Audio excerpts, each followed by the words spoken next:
एक महत्त्वाची update, TET paper फुटी प्रकरणामध्ये ठाणे पोलिसांनी मोठी कारवाई केलेली आहे। मुख्य आरोपीची पत्नी सुमन कुमारी हिला पटण्यामधून अटक झाल्याची माहिती आहे। मुख्य आरोपी विजेंद्र कुमार गुप्ता अद्यापही फरार आहे आणि फरार आरोपीचा पोलिसांकडून कसून शोध सुरू आहे। या तपासामधून आणखी एक धक्कादायक माहिती समोर येण्याची शक्यता वर्तवली जाते। या संदर्भात आणखी जाणून घ्या आमचे प्रतिनिधी नंदकिशोर आपल्या सोबत आहेत। नंदकिशोर, या व्यक्तीच्या पत्नीचा शोध नेमका कसा लागला आणि खरोखर ठाणे पोलिसांची मोठी कारवाई म्हणावी लागेल, कारवाईला बराच वेग आलाय?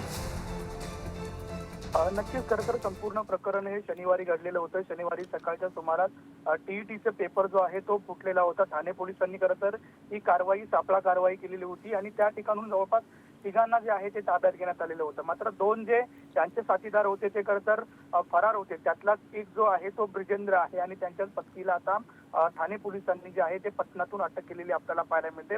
त्या तिघांची सुद्धा चौकशी सुरू होती। गेल्या 2 दिवसापासून कसून चौकशी होती। खरं तर त्यांनी पोलीस कस्टडीमध्ये आहेत आणि हरियाणातील कपिल दहिया आणि बिहारमधील विजेंद्र कुमार अशी 2 नावं जी आहेत ती फरार म्हणजे जे त्यांचे साथीदार आहेत त्यांची नावं जी समोर आलेली होती। त्याच्यानंतर ठाणे पोलिसांनी खरं तर वेगवेगळ्या या 2 राज्यात आपली जी पथकं आहे ती खरं तर पाठवलेली होती आणि त्या पथकांच्या अनुषंगानं जी कारवाई आहे ती सध्या केलेली आपल्याला पाहायला मिळते। त्यांच्या पत्नीकडे खरं तर बरीचशी माहिती असू शकते। नेमकं टीईटी पेपर कसा फुटला याची चौकशी खरं तर पत्नीकडून होऊ शकते। मात्र सध्या पत्नीला ताब्यात घेण्याचं काम जे आहे ते ठाणे पोलिसांनी केलेलं आपल्याला पाहायला मिळते। मात्र ब्रिजेंद्र कुमार जो पटनाचा रहिवासी आहे, जो टीईटीचा पेपर घेऊन विकणार होता, जवळपास 1.5 कोटीला जो विकणार होता, तो अद्याप फरार आहे। त्यामुळे त्याचा मागोवा घेण्यासाठी त्याच्या पत्नीला सध्या ताब्यात घेण्यात आलेलं आपल्याला पाहायला मिळते।